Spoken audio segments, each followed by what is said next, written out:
Welcome to another episode of Extra Holes with PGA Pros Alex Kohler and Joe Rocha. Glad to be with you all once again. We have a lot to cover this podcast as we always do. We had a major championship happen 2 weeks ago at LACC, the U.S. Open, where a star emerged in Wyndham Clark. I think we're going to be hearing a lot from him going forward. And also, we had this past week some local interest. We had Megan Kang at the LPGA PGA Major Championship finish. She finished tied for third. There was only two people that beat her. I know tied for third, but Incredible. She only had two players ahead of her, and she lost by 2 strokes in the major.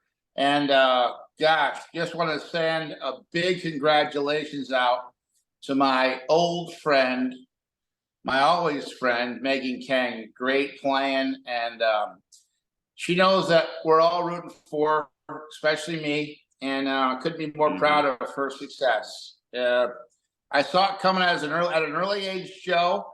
Yeah. But it's still, it's remarkable to see her finish so well in some of the, highest stress, most difficult tournaments that the LPGA has. I think she's, with her training, knowing a little bit about how she grew up, learned the game, her mental toughness and competitiveness is right at the tops, I think, of all the players on the LPGA tour. So when the going gets tough, like in the majors, I think she's right in there and hard to beat. Hopefully she pulls through with, in one of these events, which I'm sure she will sooner than later. This has to give her a lot of confidence going forward. She kind of, like we all do as golfers, need it, but it's good timing for her, and hopefully this can be a springboard to some bit bigger things ahead. It's not her first, top 5 in a major. So she's on the cusp of absolutely getting the trophy, on her own shelf sometime. Yeah. She's very close. Definitely a matter of time. She'll get there. She's a fighter, and you definitely hit the nail on the head. I think her mental game really is at the top of one of her attributes. All the girls out there hit the ball pretty well, Joe, right? I mean, of course. They're all fine on the club face. They're all fine in the fairways, but I think her mental game is special, and certainly separates her from some of the other girls out there. So congratulations, Megan. And, your next tournament will be your next opportunity. You're going to get it done very soon. I'm very confident. Absolutely. And then we had Keegan Bradley pull out a victory at Travelers Championship. That was great to see. Local ties. Really no drama. No drama. He played so well that even with a couple bogeys late in the round on the back 9, right, he really was not. There wasn't much drama that he was not going to win. No. He played so well, and he had such a good lead. Kudos to his strong, play. I think he's very comfortable at that golf course. So yeah, I mean, he's a New Englander, and he won in, kind of his background, if you will. I mean, it's Connecticut, but a lot of home people there cheering him on. So yeah, again, congratulations to Keegan for really playing solid for 4 days, and really, it wasn't much of a drama. He had it wrapped up most of the day, but some of these things are just very rare to see, Joe. You don't see somebody kind of run away with it and close the deal. I mean, well, we're old enough to remember a guy who used to do that. LT Gray. Mr. Tiger Woods. Yeah. He kind of used to wrap things up early sometimes, and kind of, you're not going to catch him. But it's not often you see that. So that's great playing. And let's talk about the U.S. Open. Let's get back to Wyndham Clark. Oh yeah, and the back nine and kind of his duel with, I would say, a fan favorite, Ricky Fowler. Would you say that, Joe? oh of course. Everyone loves Ricky. It's hard not to root for Ricky, right? I mean, it really is. I root for Ricky. I think he's one of the he's a classy guy, and he's the guy that he signs the autographs, he does the interviews, he plays the game the right way. I can't think of, and I'm not trying to put anyone down, Joe, but yeah. I can't think of any sound bites from Ricky that are maybe a little R-rated, I know. Sometimes players get caught on hot mics. It's like, okay, yeah, we all hit those bad shots, and right. maybe but I can't remember Ricky ever getting there. And so Ricky's a classy guy. I was rooting for him personally, but Wyndham Clark was he impressive? And if you watch his swing, he's going to win a lot more, I think, Joe. What do you think? Yeah, totally agree. Sort of like Keegan Bradley, like some of these things, it seems like they're meant to be. Keegan really wanted that win, the local ties, Ryder Cup coming up. We know how big, important the Ryder Cup is to him, and to get back to Wyndham Clark, his mother passing away, she was with him the whole tournament, and sometimes just your turn, your time, things are right. Things just come together. You're mentally, you're ready. You're confident with your game. You like the golf course. I heard some of the players didn't like the golf course. I don't think you want to say that. Who was it? I think Gary Player one time, or one of the legends, said, "Look, I just have to like it for this week." Like, I don't think you ever want to admit that you don't like the golf course. I mean, you can say that after, but anyway. So it was his time, and it's interesting. I went back. I did have one swing recorded of Wyndham Clark, and it was before his final round, and he won at Wells Fargo earlier in the year. And who knew Wyndham Clark, right? Not many people. He wasn't really on anybody's radar. And I rewound the television. They showed some players warming up, and he was leading going into the final round. So they showed him warming up. I was like, it really caught my eye. I said, "Whoa, like that swing looks amazing." So I rewound the tape, rewound the TV, taped it on my phone. So he's impressive. He's an impressive mover, swinger. And interestingly, Alex, what's your take? He has no swing coach. What's going on there? Has he never had a swing coach ever? I can't confirm that, but I'm sure he's had some guidance along the way. But currently, he's flying solo. Tiger Woods, the last, I would say prior to Tiger's latest, he had an accident where he hurt his leg, it hurt his ankle, and we can kind of see him limp around the golf course now, and he's just had another surgery, I believe. But the last couple of years, Tiger has also gone without a coach. But you say, well, Tiger had a coach his whole life. If he doesn't know his golf swing and what to look for at this point, you'd say, that'd be hard to believe, right? He certainly knows his own golf swing, his own feels, positions that he can draw on from his career that worked well. So, if Wyndham is not with a coach now, it's not too shocking. If he's self-taught, I'm shocked. Yeah. We need to look into We need to if look he's that'll never be a had a rewind coach, segment. I That'll would be be a very rewind shocked. segment because we need to look more into We got to rewind that and his check out and we got to maybe do. rewind that. We're going to call that segment Deep Dive, Joe. Deep dive. Okay. We're going to deep Deep dive dive. into Wyndham Clark's We are. past coaching, if he has any, and we're going to Yes. undercover what who he may have worked for. We're going to get back to the listeners. What he said was interesting. Absolutely. So what he said was interesting, though. Just to follow up on no swing coach, when he was asked about it, he said something like, "Well, when I'd start drawing it too much, hitting I it right fade. to left, he works on a fade, Why and wouldn't you? when he fades it too much, he works on a draw. So it's pretty simple yet brilliant.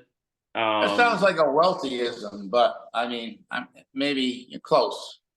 I know Or it does. or a Moseyism. Maybe a little bit like Jerry Moles. He used to talk about that with David Duval. Well, because David had the strong grip and hit the cut, and Jerry said, well, he probably started off hooking it, then he probably went towards slicing it, and then you arrive at some middle ground. I had a student today, actually, a For sure.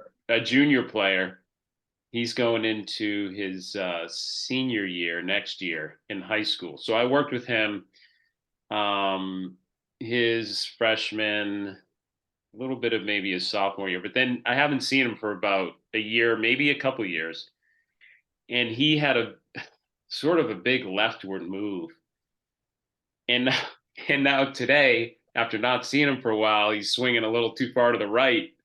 And he's hitting it good. So I was like, wow, that's interesting. You were going left, and it's pretty stubborn. Like we had Yeah. TrackMan out there, the direction was left, and man, working on the usual things, getting some body positions, grip, and an understanding of what he was trying to do. But it just today it kind of clicked, but it was the other way. So now I think if he works on it, he kind of now he gets somewhere in the middle, he can really do something with his game. So yeah, the how we sort of evolve as players is really interesting.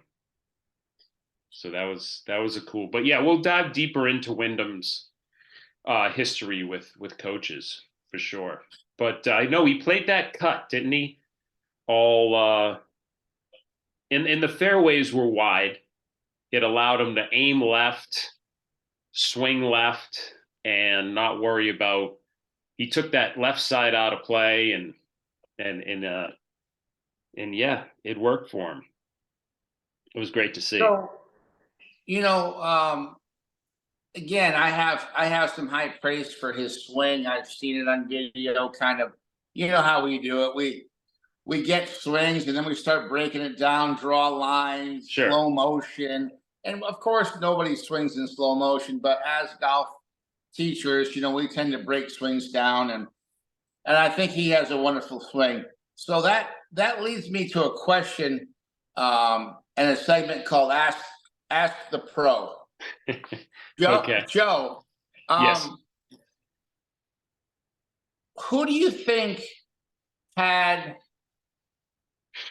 we're going to say, aesthetically pleasing swings that you thought maybe underperformed in their career? Maybe they had one win and you're like, man, how does that swing produce one win? Or maybe they had 5 wins and you say, how is that not a 30-win swing? Is there Right. a player or players that you can think of from, say, the 70s on up that you say, man, that swing is so good. How come they didn't have maybe more tour wins? Anybody come to Yeah. mind? I mean, well, Stuart Appleby, I'm not sure how many wins he had. Stuart Did he Appleby. maybe have 6? I don't know, I'm guessing. But You Stuart, definitely looked at his swing and thought he'd win every week almost. pure. It's just really good. But then you look at Stewart, and you probably with the mechanics, his mechanics seem so sound, but yet I don't think he was the longest of hitters. Um, and so maybe you gain in one area, you sort of lack in another. But he was an incredible. He comes to mind as a great swinger. Steve Elkington, of course, we know he's one of the great swingers. He won a PGA. I'm not sure how many other wins he had. We can look into that.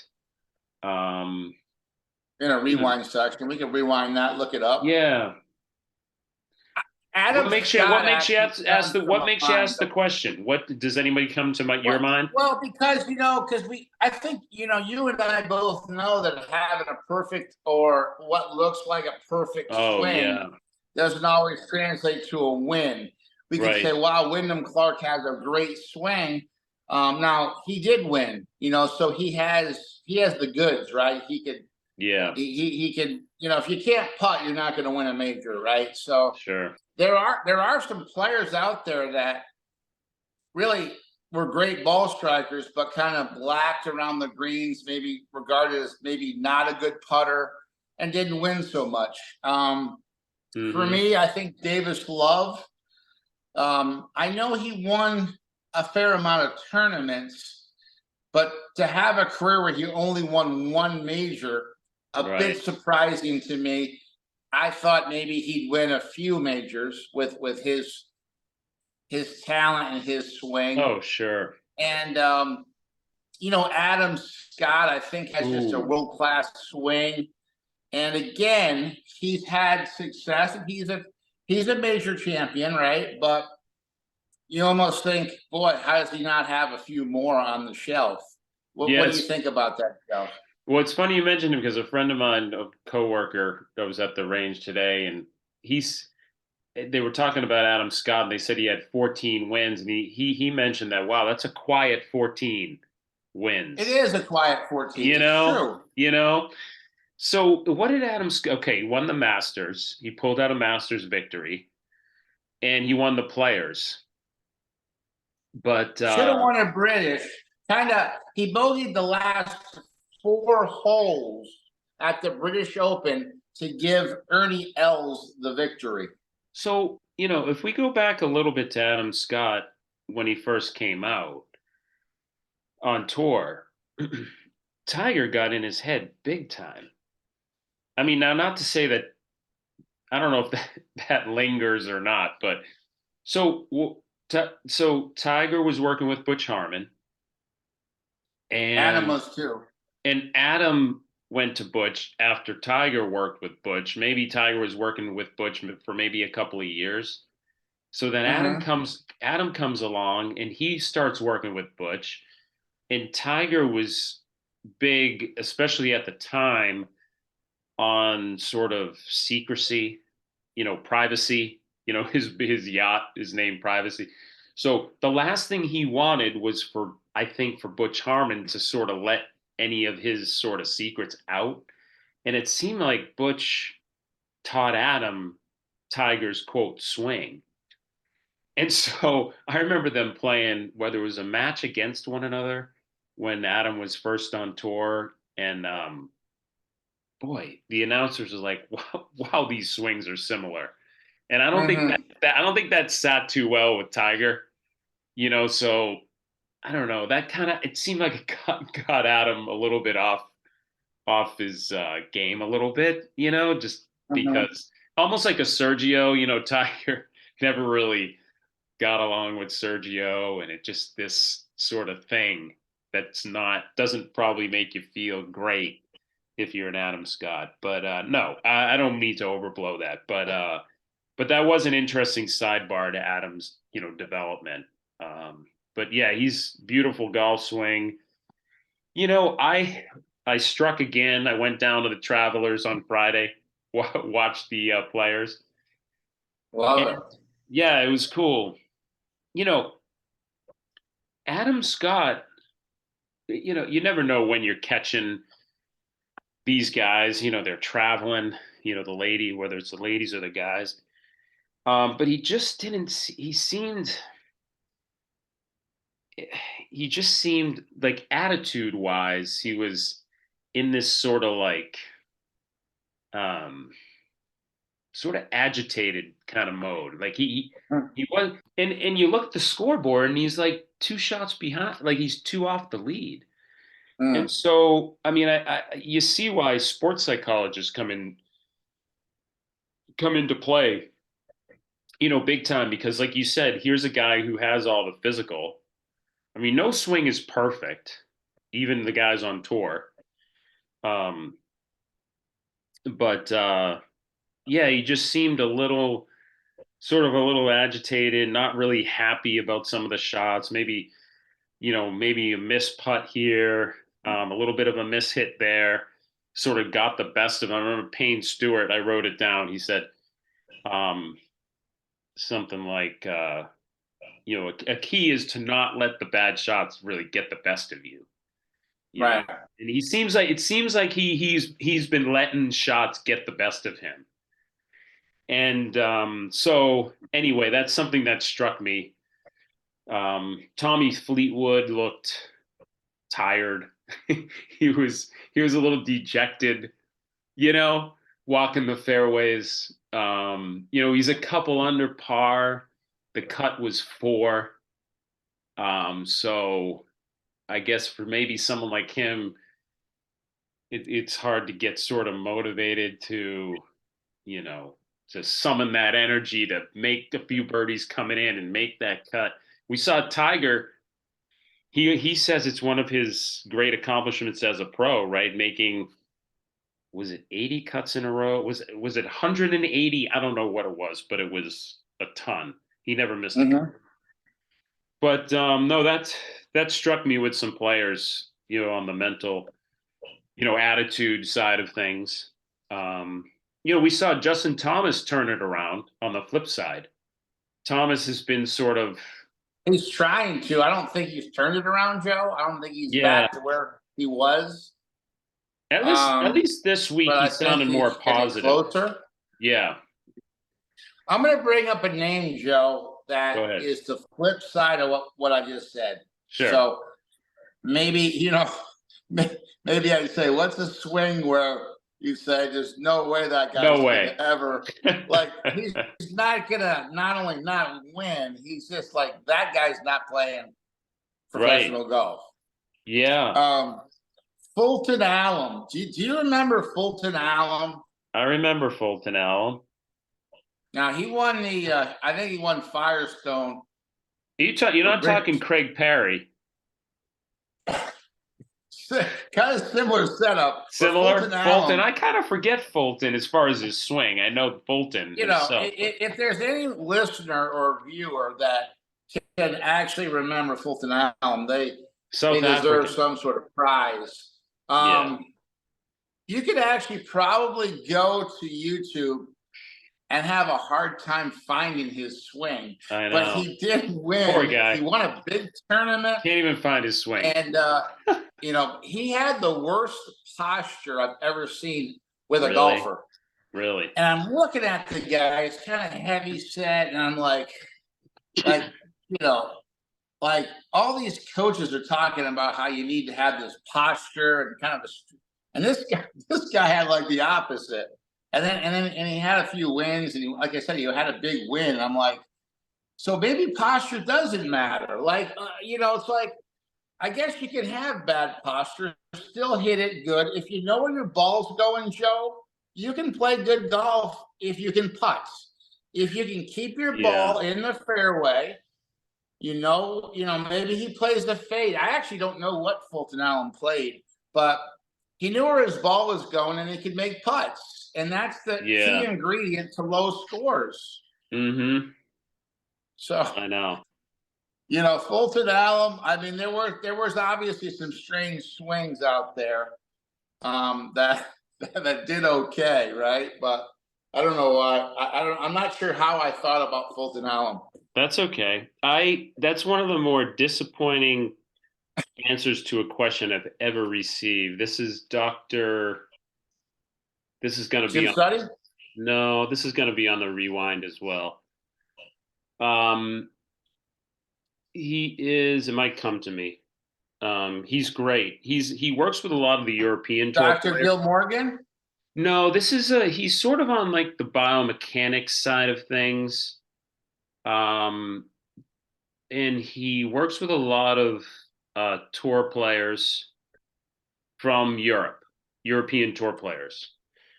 And he is giving a seminar, and I watched some of it. It was at the PGA show one year, not too long ago. And so anyway, so he finished up and he was taking questions. So I asked him about posture, and he really, and he's really a super nice guy too. Like he's someone who will take the time to answer your emails. One of these kind of guys. So it wasn't that he was annoyed by the question or he was in a rush to leave, or he said to me, posture, I forget his exact words, but you have to stand to the ball in a way where you can move your best, I think, in so many words. And he said basically Okay. everybody's going to be different. Like I wanted an answer kind of like I wanted an answer that I could sort of take back to the lesson tee and say, okay, this is it. you know, and I just didn't get Dr. Mark but yeah, I just didn't get the answer. I just didn't get the That answer I that was looking for. sounds that sounds like the answer he read out of Harvey Pennick's book or something. You're like, Really?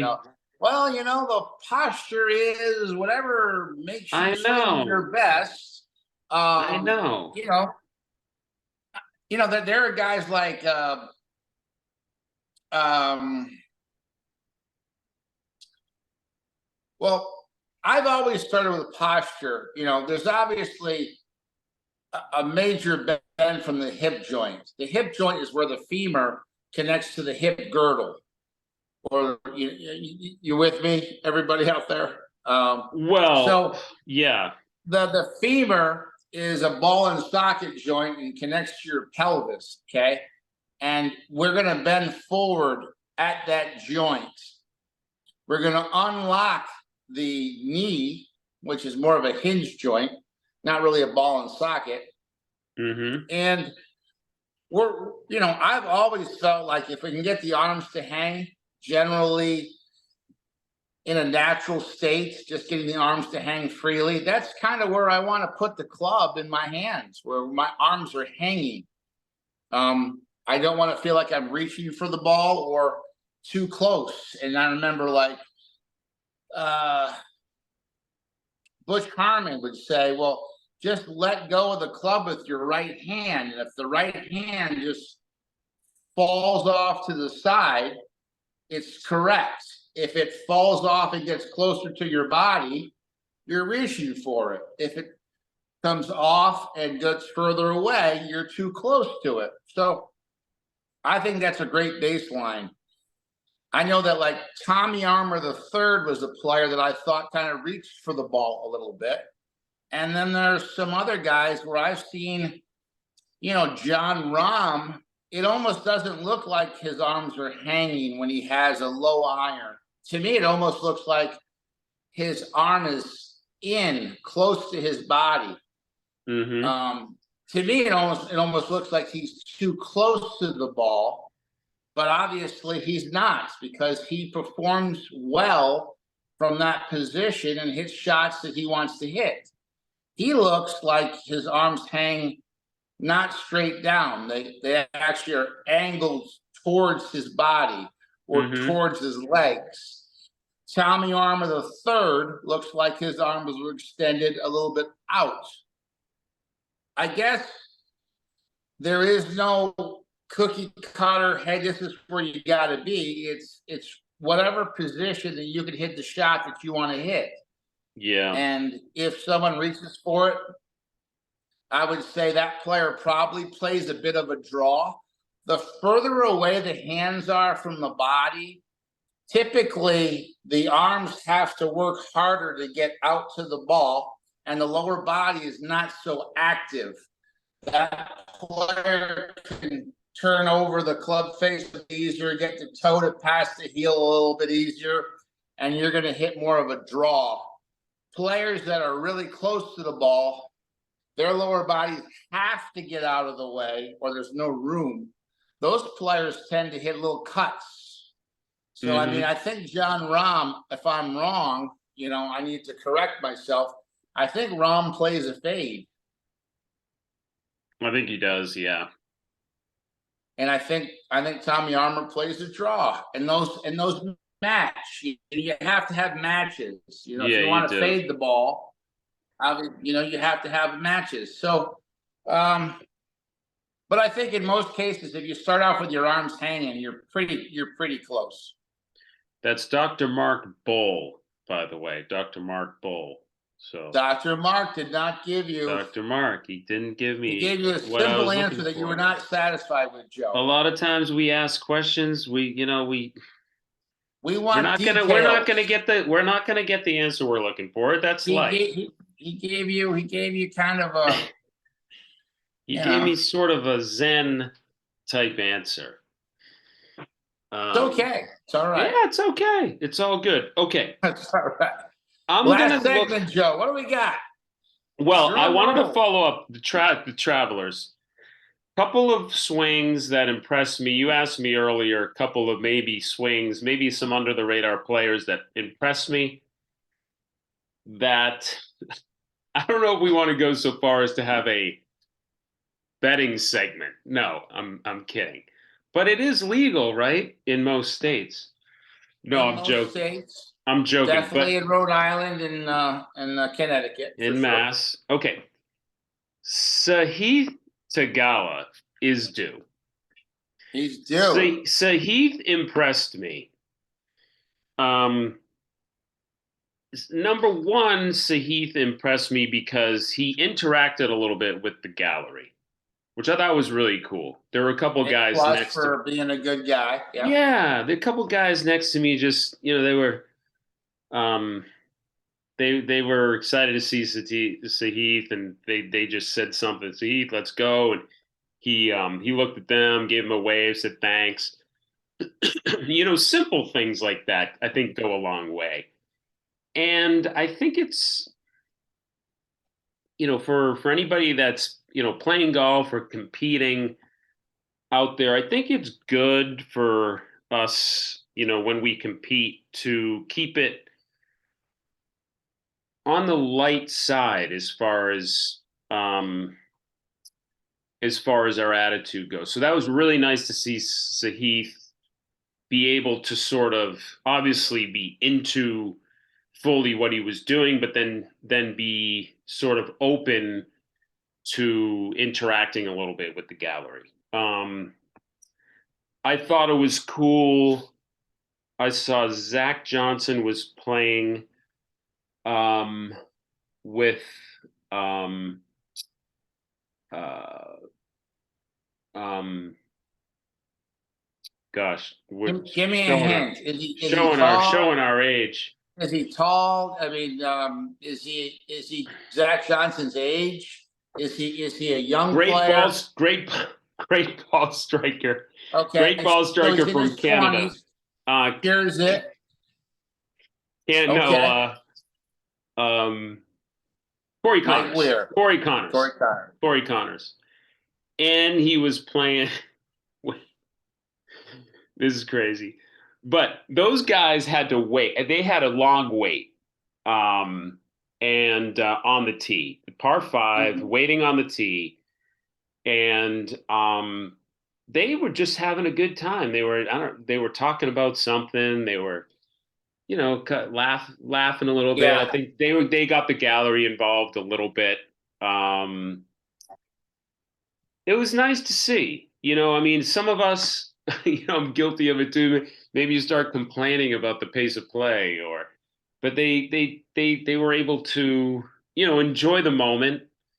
Hmm. They're on the golf course. They're on the PGA. You don't have to be on the PGA Tour, but hey, we're on the golf course. We're nice day, and that was impressive.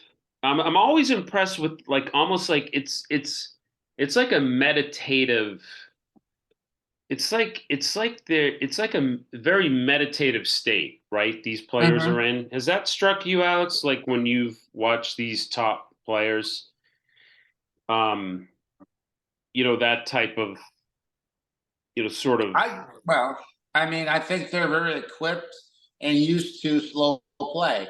yeah, You're referring to a backup on a tee, and you're saying they were very kind of they weren't grumpy, they weren't complaining, they were right, having banter. Well, these guys are so used to slow play that yeah, if that's they true. if they let that get under their skin, they probably just not be able to play their best golf ever. So you I have to know. just say, hey, let's live in the moment. It is what it is. Everyone's dealing with it. We're dealing with it. The group behind us will deal with it. And having that mindset certainly will probably facilitate better play than if you were agitated, grumpy, I'm saying, whiny about it. You know, the US Open has some major backups because they were letting groups play through, not play through. They were letting them play up on par Yeah, three, and then you had I remember watching a featured group of Kepka and whoever he was playing with. They were just standing around a long time. I know. And I guess how one deals with those delays, I think they all realize that if they let those delays really bother them, I think they realize that could bother their game. So I think they're Okay, so used to it that it doesn't bother them like it would bother you and me. They're right. used to it. Maybe we're not. I think on the flip side, not that that's going to be your make or break as far as playing, you know, big time golf, but this all goes into the mix. I think, if you do let the little things get to you, it's going to inhibit us collectively from playing our best. I I also it started to rain, and it started out, it was okay, it was raining, not very hard, and Davis Riley was on the tee with Cameron Young, and Davis Riley, it was his turn to play, and they're working out their yardage for this par three, and now it starts to rain harder. I mean, and it's coming down even, and they were just unfazed. Caddy, no panic, no rush. Caddy, well, got the cover on the bag, but Davis Riley just he was talking with his caddy through the numbers like it wasn't even rain. I made a comment to the person that was standing next to me. I said, "Show must go on." He was like, "Yeah, it's pretty amazing." Like we both thought it was pretty amazing how they went about their business despite the rain coming down. And I Sure. have the video. I'll send it to you, Alex. How hard it was raining. I took video, and it's coming down sideways. Um, but Look forward. and it didn't last long. To their credit, like it passed. The moment this too shall pass, right? So like they dealt with it. They didn't let it they didn't let it they didn't make it more than it was. And that's something we can probably all learn from, right? Let's not make it more than it is. Let's just do our thing, move on, and like 20 minutes later, it was like sunny again. So yeah, it was pretty interesting moment there. So that's the great thing about going to these events is just so many little things like that happen, and you observe so many things, and it's just a lot of fun, you know. So I, I've always enjoyed going to watch, the players play and live in person. It is a treat. And for those yeah, out there that have never caught somebody, caught a tournament, well, I think we both would tell you it's a great day, a lot of fun. maybe for a future segment, maybe for a future podcast, maybe even when we're live in person. But there's definitely some signature. I'm gonna call it signature. I'm gonna call it signature moves that the tour pros are making. That I'm going to go one step further, that we collectively are not teaching. How about that? Okay. I'm That's a looking forward big, to that segment. right? That's a little tease, but I I'm looking believe forward it. to that. I'm seeing things. Now, when you say we, are you saying me and you, or we as I'm teachers saying. globally? I'm saying Or are you collect. saying really you? Clarify we before we get to the next. Clarify Okay. we just so we know what you're saying, Joe. Okay. Okay. I would say collectively as teachers as a whole. I know it's a kind of a big statement, but yeah, I'd That's a say big one there. it's a big one.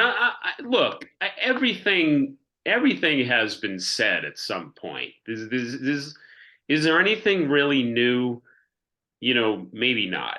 Someone has mentioned what I'm seeing too. I mean, obviously they're doing these movements too. It is interesting though, the great ball strikers. I'm going to put you in that category, Alex. Like I've said to you before. You're And very and kind. and I know you won't take this personally. This is just a statement and I play with another great ball striker at the state open, and I asked him the same question, and you both said the same answer. What makes you a great ball striker? And you both said you really didn't know. Now, again, I think it's awesome. I think it's like Dr. Mark Bull saying like, well, there really is no perfect posture. So obviously, I'm not trying to say you don't know, but there's some unique movements that are happening um, at the hips, at the pelvis. There's unique things that are happening as far as the transfer of energy from the body to the club head. Obviously, the strike is happening um, after the golf ball. I don't think we fully, even just to take that one point, Alex. I don't think we fully. I think we can all agree. Obviously, we all agree that the ball should be contacted first with an iron, and then the low point should happen after. But it's not. We know that, but we haven't really identified what the movements are so that people can um, get better at putting their low point where it should be as far as the people we teach. So um, I think there's just some things I'm seeing that maybe just can explain things maybe a little bit clearer that could help some people out there. That's all. But anyway, that's maybe for another episode. Um, I mean, I guess you and I can have a segment of you can tell me how you teach that, and I'll tell you how I teach it. I certainly think that teaching someone how to control the low point of their swing is essential. And Yeah. I work hard on getting them to have a consistent low point. And it's not always a golf ball, it could be a tee, could be a tuft of grass, could be a pine cone. I'll do a lot, on a mat, I'll use painter's tape and work on a low point and then an extended contact with the mat. So, I mean, I'm sure that we both work on getting players to understand and be consistent with the low point of their swing. There's no player that is inconsistent with the low point of their swing that's a good golfer. There's none. Right. If you want to hit the ball ground first or thin. I mean, top the ball. Those are the players that shoot 100 plus. You're never going to be a good golfer if you don't understand how to guide the club head to the ball and then have the low point past the ball. So I guess that could be, you know, I don't want our viewers to take a nap mid-show. We can talk about that. We can talk about that maybe in another episode. Let's talk about that in another episode. I really do think we should wrap it up. The expression that my English friends would say is the show is getting a little long in the tooth. That's an English little expression. So I think we'll just end it with maybe one question. And then we're going to have to do some research from this question. Okay. My question to you, Joe, is do you think that the quest for ultimate distance is helping golfers in general? Now, hopefully we can all admit there has been a push for maximum distance recently, you know. Gosh, you know, Bryson DeChambeau would probably be the obvious example. He worked hard physically to change his body to swing it faster. He's changed his swing. And, you know, I think he's gained at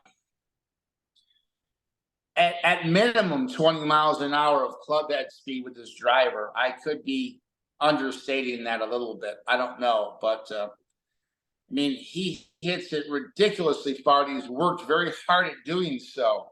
And I think that the players nowadays, the juniors, they're all trying to just max launch everything. And my question to you, Joe, is is that a good thing? Is that going to ultimately put the golfers coming up in, you know, are they going to just shatter the golf records that we once knew? I know. Because they're just driving every par 4 and par 5s are driver wedges, and or are they going to start hurting themselves, hurting their backs? And I guess what I would want to find out, Joe, is of the people that have won so far, are they at the very top of the drivers list? Like, you know, are the longest hitters the ones winning? Is there room for Corey Pavin, a version of Corey Pavin in 2023? Can that modern day Corey Pavin win, or have we just made it so that if you don't bomb it, you have no chance? What do you think, All right, Joe? I can answer that now? That's not for next show. I can give you a quick answer. You can give me the answer, and you know, but I definitely think we should do some research, because I'm curious about who's winning and where do they rank. You know what I'm saying? Okay, I think. Look, we mentioned him a lot. I'm going to mention him again. Carl Welty, right? So Carl, he had that speed monitor made for him by that science kind of hits, okay? So he was someone who said, look, if you're trying to improve your 40-yard dash time, you need a stopwatch. So he said, look, if you're trying to improve your distance, your speed, let's measure it so we can, okay. So we have that aspect. And then Carl Welty also determined a number for club head speed with a driver that he thought you needed to compete on the PGA Tour. Because if you just do the math, this is how far you need to hit it. You know, okay, there's some par 4s that are 500 yards. So you need to be able to hit it. We obviously need to be reaching those in 2, right? If you're playing the PGA Tour to be able to compete. So here's how far you need to be able to hit it off the tee and then into the green. So they're phasing out the Corey Pavins. Now it's to me. Now I'm speaking off the top, so there could be still room for maybe 1 or 2, but I think you have to have a certain amount of speed. Now we saw like Ches Reavie compete this week. It was a shorter golf course, and he's on the shorter side of the tour, and he was able to compete. I think because of the shorter golf course. Now he was overtaken, um, being that it's a 4 round event. That's a lot of holes, a big advantage for the longer hitters. Hole after hole. To be able to hit 7 iron into those long par fours, and he's hitting, 5 iron. Maybe they're hitting wedge and he's hitting 6 iron. I think also, because I know we want to wrap it up, I think the speed. We have a lot of athletes now, which is really cool playing golf. It's cool to play golf like in high school. I think back when our parents were in high school, golf really wasn't a thing they would consider much. I think when we were in high school, it was more, maybe you didn't make the basketball team or you didn't make the baseball team, so you played golf. And obviously there were athletes too that played. You were an athlete when you back then in high school. I was a little bit of one, but literally, just No, I love basketball, um, but now we have real athletes who want to play golf. It's cool to play golf, and so now we're getting athletes who have a big athletic base that are now have a golf club in their hand, and they're going to generate a ton of speed, based on their athleticism. And lastly, I would say the thing I don't like, I would say, is, and I know they're popular, but these speed, with they have a shaft with sort of a weight on the bottom. I'm not trying to not, and I'm open too if we want to bounce things back and forth. But I saw a young player swinging those fast, quote unquote fast, but and it was a casual look. I looked just a little bit. I saw him make a few swings. I just think he was sacrificing mechanics to try to make this thing go fast. And now, so okay, maybe the number on he had a small monitor to measure the speed. Maybe the speed goes up, but you're sacrificing mechanics, and like you said, you potentially bring injury into play if you're using poor mechanics at a high rate of speed. That's where I kind of, those are just a few ideas off the top of my head about the whole speed movement. I remember distinctly, one of our former guests, Tom Kivicki, who is, just a wealth of knowledge. But he'd always say, Nick Faldo was the shortest hitting big man he's ever seen. Mm-hmm. He just said, I think Nick Faldo is close to 6'3". Yeah. And he kind of was saying, he just didn't hit it anywhere. And I would say he's got a few major championships. I mean, I think his game, for a guy that didn't hit it anywhere, doesn't mean he didn't win, so but he also won at a time where distance wasn't quite such a premium as it is now. Yeah. When he won his first major, gosh, I could be wrong, Joe, but he might have had a persimmon driver in his hand. I don't, it was a while ago. His first major, I don't remember what it was, but the crazy thing is, it's we can get back to Faldo. We love Faldo. I love Faldo. Like dating, a little bit of mystery is a good thing. You know what I mean? So the mystery is gone. Like and I love TrackMan to say TrackMan or Flight Scope or GC Quad. The GC Quad, the Foresight. Okay, so the mystery is gone. It's they're showing it on TV. this person's ball speed is one. Well, we saw Wyndham Clark. It's in the high 180s, 189. You're 189.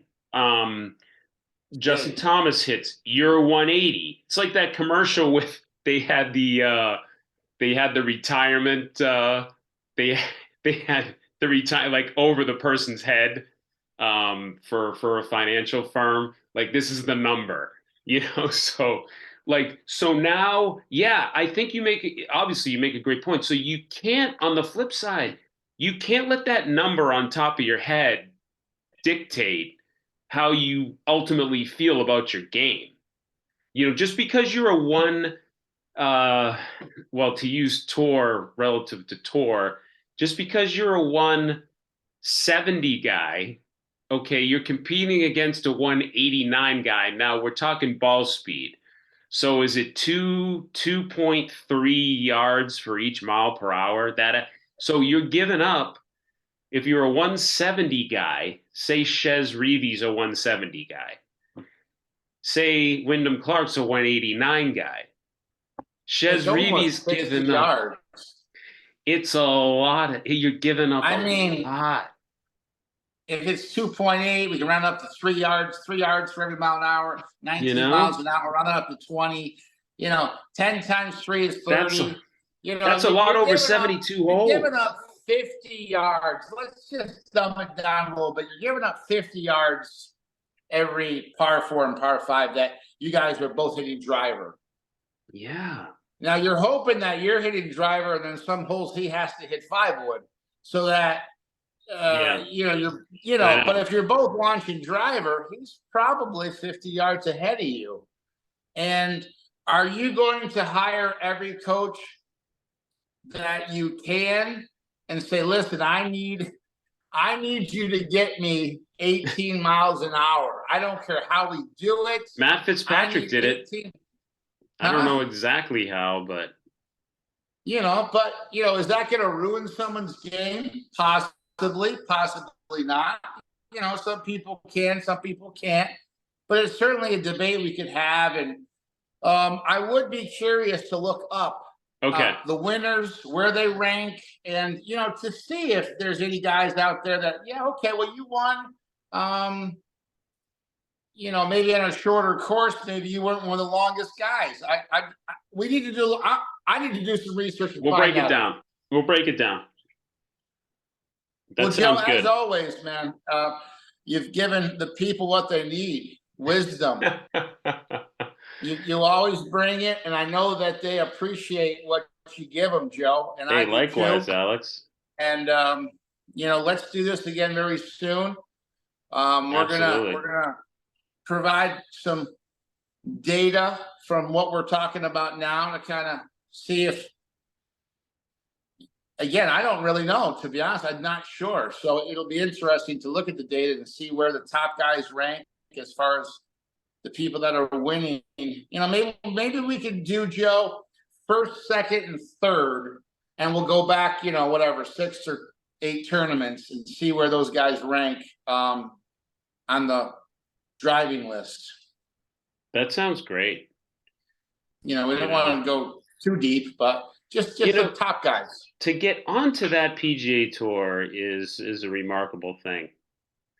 They're all so talented. For sure. Right? They work at it. Yeah, if you're out there, you're special. You're special. You're a 1%. Let's do that. Yeah, exactly. Well, awesome. Okay. Well, excellent, I look forward Alex. to next time. Likewise. Thanks, everybody. Take care. Talk to you soon.